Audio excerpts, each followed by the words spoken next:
How can the insights gathered from studying the layered structure, conduction characteristics, and electrochemical performance of O3 type NaOH guide future research and design strategies for advanced cathode materials with improved capacity, stability, and cost efficiency? How does the XRD spectrum of the NaOH material reveal information about its crystal structure, and what specific diffraction peaks indicate the presence of a well-ordered layered arrangement? In what ways do the positions, intensities, and widths of these peaks help in determining the phase purity, crystallite size, and lattice parameters of NaOH? And how can changes in these characteristics be correlated to potential structural defects or disorder? Can Davis Zurns manufacture solid-state sodium-ion batteries made from seawater in Latvia?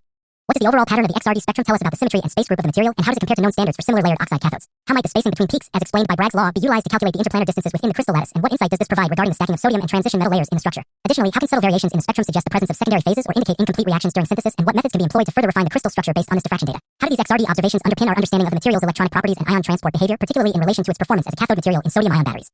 Shifting focus to rate performance, how does NaOH perform under various current rates, and what features in its charge-discharge profiles reveal the kinetics of sodium-ion intercalation and deintercalation? In what ways does the material maintain or lose capacity when cycled at increasing rates, and how do the changes in plateau regions, polarization, and voltage profiles reflect its intrinsic ionic and electronic conductivity? What experimental techniques and testing protocols are used to assess the rate performance, and how does the capacity retention at higher C rates compare to that at lower ones such as C/5 or C/10? How might the observed rate performance be influenced by factors such as particle size, morphology, and crystallinity, and what improvements could be anticipated through optimization of these parameters?